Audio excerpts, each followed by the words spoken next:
Okay, so we walked up along the north transept to see all these statues. The only one really with a religious connection was the first one, Dean Dawson, and the rest are sort of judges, politicians. And the other thing that you'll notice is the huge number of war memorials in the cathedral. You can see all around us here as well, memorials to various campaigns, and including the First and the Second World Wars. You don't find these kind of memorials in Roman Catholic churches. The Anglican Church was the established church of the state from practically the time of the Reformation until the end of the 19th century. There was a very close relationship between church and state.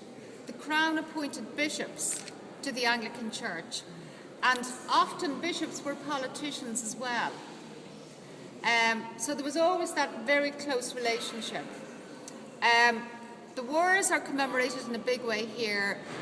You can see some of these old regimental flags hanging from the walls, and they belonged to Irish regiments that fought in the British Army down through the years. A lot of them were disbanded when we achieved independence in 1921. You'll see the battalion colours of the Royal Dublin Fusiliers, who are also commemorated up in St. Stephen's Green. At the top of Grafton Street there's an archway leading into the park, which is Fusiliers Arch. The Dublin Brigade, the Royal Irish. Most regiments were disbanded, as I said, after 1921, but there's still a few there. A lot of people are probably familiar with the Irish Guards, because Prince William is an honorary colonel in that regiment, and when he married Kate Middleton he wore the red uniform.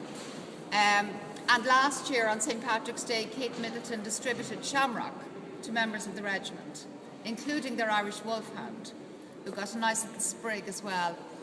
But during the First World War, just under 50,000 Irish died, which is a huge number. Over 200,000 volunteered to fight, so roughly a quarter of them were killed. And the reason why so many joined was an economic one, because the poverty was horrendous. In big urban areas like Dublin, there were dreadful slums and tenements. We saw the nice Georgian houses earlier on the south side. Over on the north side, many of those would have 13 families living in them, crumbling in on top of them. No running water, no sanitation, disease was rampant. And all the rents were being paid to absentee landowners who lived abroad, usually in England. So nothing was being ploughed back in. Many of these buildings fell in on top of their tenants. But the poverty was so bad, children often had to live on the streets to try and survive.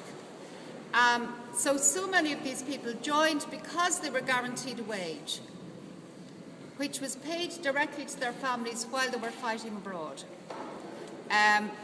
And of course, huge loss of life. When Cecil Guinness, that I was telling you about, built the public housing down behind us here, he included a play centre for the poor children in Dublin. They were taken in off the streets, and he had educational activities for them, but most importantly, he had food. They had a cup of cocoa and a hot cross bun when they came to visit. And that building, which is still there to this day, it's a college now, but it was known in Dublin as the Beano, which is derived from an old word, beano, meaning a feast. So this was a feast to most children, and that's what kept a lot of them alive. It was used until the 1950s as a play centre. It was the first of its kind in Europe.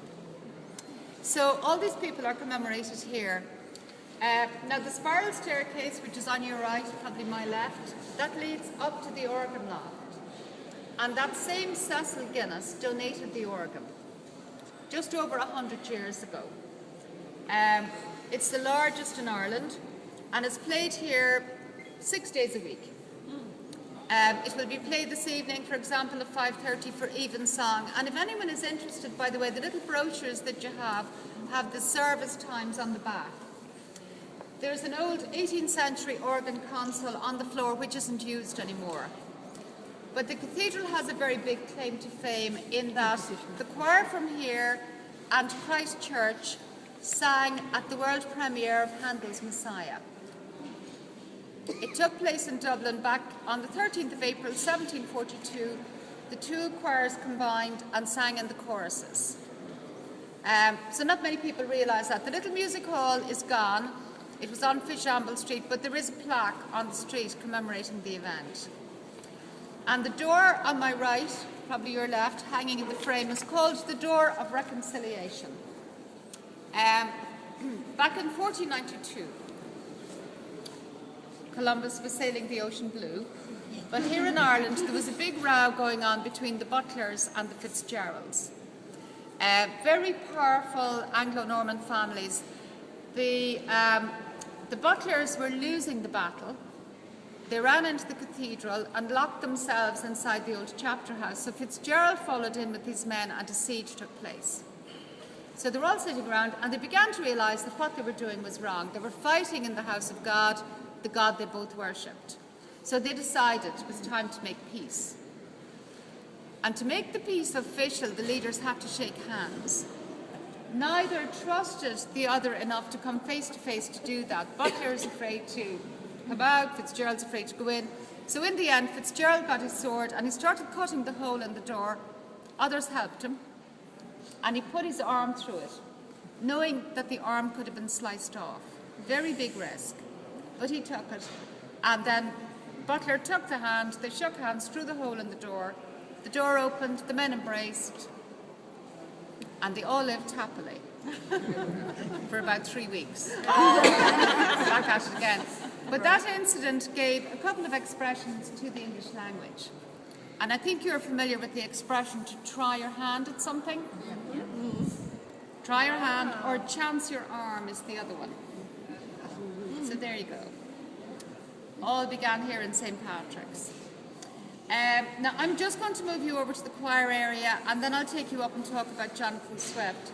But just to point out, there's a little candle shrine just here to the left. You don't often see these in Anglican churches.